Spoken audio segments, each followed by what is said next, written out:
যেসব সহজ আমলে জান্নাত মেলে। প্রত্যেক ঈমানদার মুসলমানের মনে পরকালে জান্নাত লাভের পরম তৃষ্ণা থাকে। জান্নাত লাভের জন্য তাদের চেষ্টারও কমতি থাকে না। রাসূল সাল্লাল্লাহু আলাইহি ওয়াসাল্লাম নিজ উম্মতকে জান্নাত লাভের দোয়া শিক্ষা দিয়েছেন এবং বিভিন্ন সময় জান্নাত লাভের সহজ আমল বাতলে দিয়েছেন। প্রিয় দর্শক, এই ভিডিওতে জান্নাত লাভের 5টি আমল তুলে ধরা হলো। 1. আজানের উত্তর দেওয়া।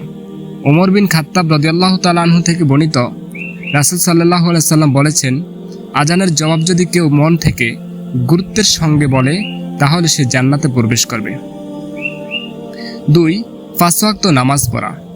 উবাইদা ইবনে সামিত রাদিয়াল্লাহু তাআলা আনহু বলেন, আমি রাসূল সাল্লাল্লাহু আলাইহি ওয়াসাল্লামকে বলতে শুনেছি, আল্লাহ তাআলা বান্দার উপর 5 ওয়াক্ত নামাজ ফরজ করেছেন।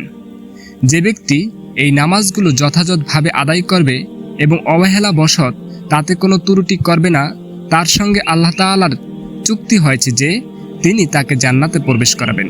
3. সাইয়্যিদুল ইস্তিগফার পাঠ করা।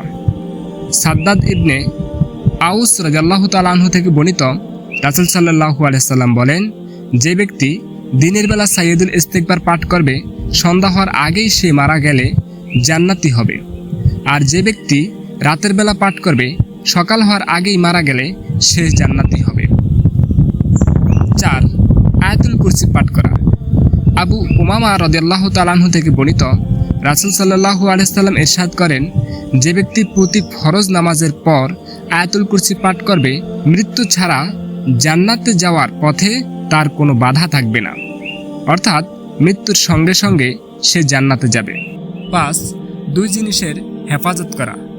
সাহল ইবনু সাদ রাদিয়াল্লাহু তাআলা আনহু হতে বর্ণিত, রাসূল সাল্লাল্লাহু আলাইহি ওয়াসাল্লাম বলেছেন, যে ব্যক্তি তার 2 সোয়ালের মাঝের বস্তু জিহ্বা এবং 2 রানের মাঝখানের বস্তু লজ্জাস্থান এর জামানত আমাকে দেবে, আমি তার জান্নাতের জিম্মাদার হব।